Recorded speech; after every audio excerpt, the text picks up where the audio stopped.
Hey, Bit 100. Hey, Bit 100. It's almost the end of week 2 now.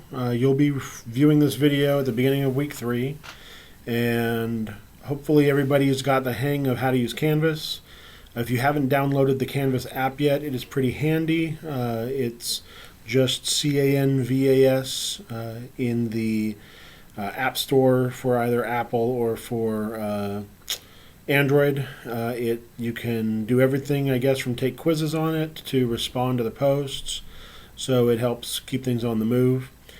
This coming week in week 3 here, we're going to be looking at chapters 3, 4, and 5. Primarily chapters 3, 4, and 6. Primarily chapters 3 and 6. Chapter 4 is some special uses and subsets of occupancy laid out in chapter 3. So chapter 3 of the building code and chapter 6 of the building code guide a whole lot of the rest of the requirements that you'll see related to building construction in non-residential or multifamily large apartment type construction buildings. You've got chapter 3 lays out occupancies. So you're going to find that there are occupancy types grouped basically by hazard and risk. So they're going to look at what sort of risk or hazard do the people inside the building experience, and you go from A occupancies, which are assembly occupancies, where you like large movie theaters, churches, banquet halls, those sorts of things are A or assembly occupancies, down to F factory, L laboratory, H occupancies for hazardous, I occupancies for institutions, jails, some hospitals, stuff like that. And you classify a building based primarily first on its occupancy. And you'll see in chapter 3 that the occupancies are listed, and the examples are given under each of those occupancies as to what fits in that occupancy. So you don't have to do too much guesswork to figure out what you're looking at when you're doing a plan review or if you're inspecting a property. But there are situations where something comes in and it is not clearly defined under any of the occupancies. And so if you look at section 302, there's language there towards 302.1 or 302.2. Well, it's there in 302 that states that any proposed structure or building that doesn't clearly fit into this category should be classified with other similar or like uses. And this is where the interpretation and the discretion of the building official comes into play, because a building official will look at it and say, okay, this is coming in, it is most like a B business occupancy or an M mercantile occupancy. B is your very standard, typical sort of smaller office building, typically 50 people or less, or office space, not office building. And then an M occupancy mercantile is when you have a shop where you're going to have lots of freestanding racks and a large amount of people into a building. So you'd have like a Burlington Coat Factory, let's say, would probably be an M occupancy in most places because of the racks and the type of activity that goes on there. Where a yogurt shop that maybe occupies or it has an occupancy of like 40 people is going to be a B occupancy.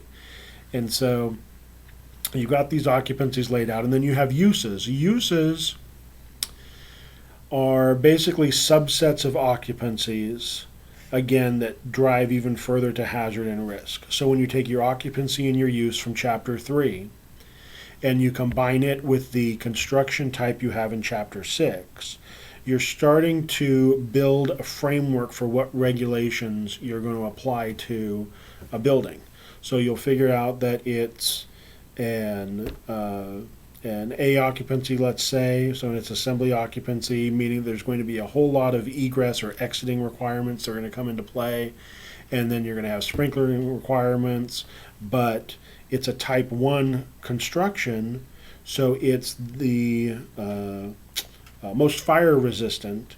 So that may buy them some ground in designing this project in regards to having to implement fire safety systems. When you get to chapter 6 and you start talking about types of construction, you've got types 1, 2, 3, 4, and 5. Type 1 is the most fire resistive, and type 5 is the least fire resistive. And so types 1 and 2 generally are constructed with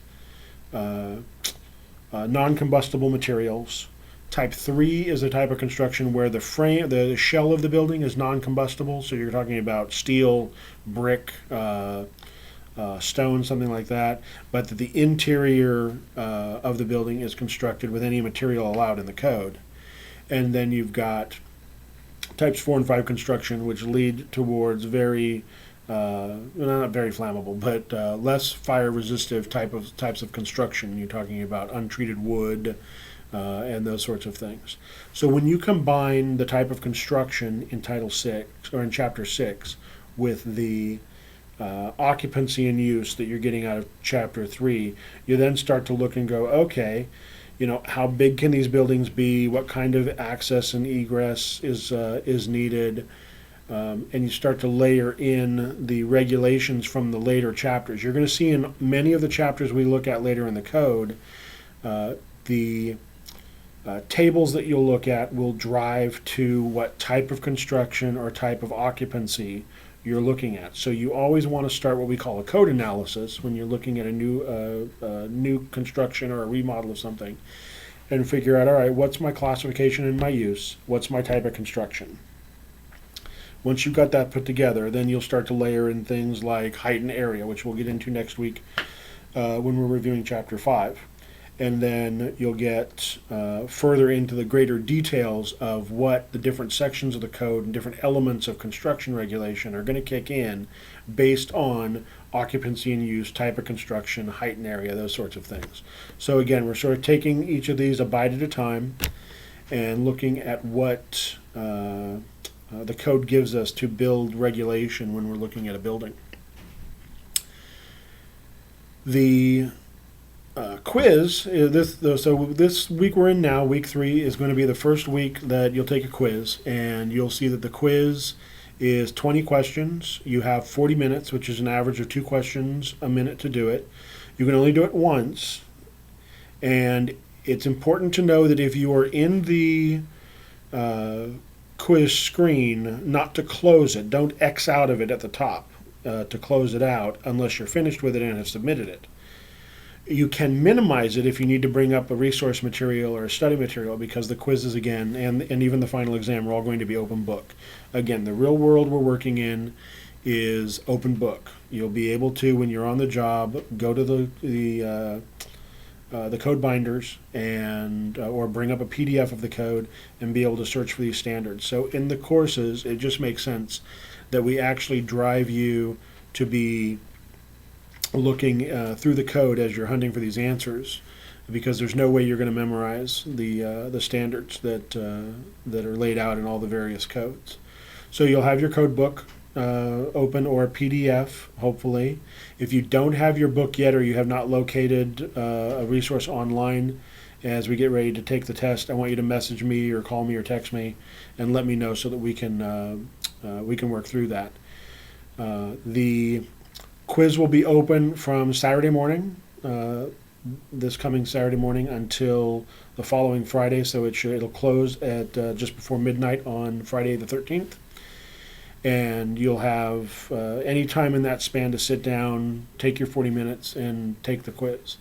The points, again, of the quiz, and really of the series of classes you're taking here in BIT, are really to teach you to learn to navigate these codes and the different types of codes that we have. And here in this situation, if you've been spending the last couple of weeks familiarizing yourself with the makeup of the code, the numbering systems, where the definitions and indexes and stuff are, you should be doing fine. If you're not, I want you to reach out to me so we can talk about what issues you're having. And if you've got general questions or general thoughts on it, those are the good things to post to Canvas, because there are probably other people that are also having those issues. So when you take the quiz, You got 40 minutes. You got 20 questions. So each question's worth half a point because the quiz is a 10 point is weighted at 10 points or 10% of the overall course grade. We won't have any discussion questions in the weeks where we have quizzes. So though I may post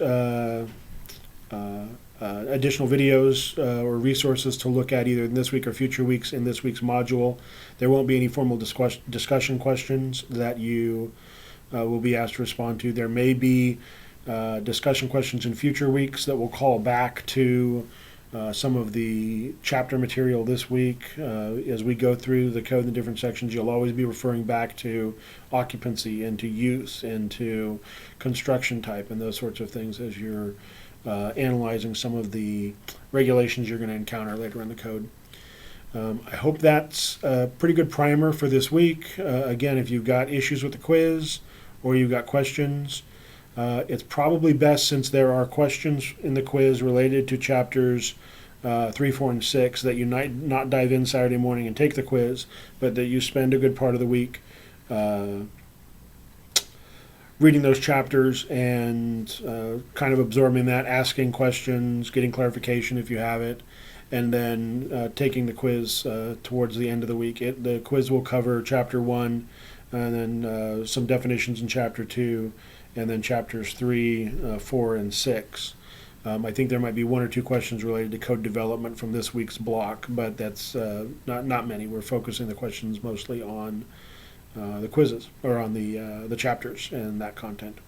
So anyway, I hope again that the videos are helpful, and if you've got any questions, don't hesitate to call or email me, text me. My contact information is in the syllabus, or you can message me through Canvas. All right, have a good week, Bit 100.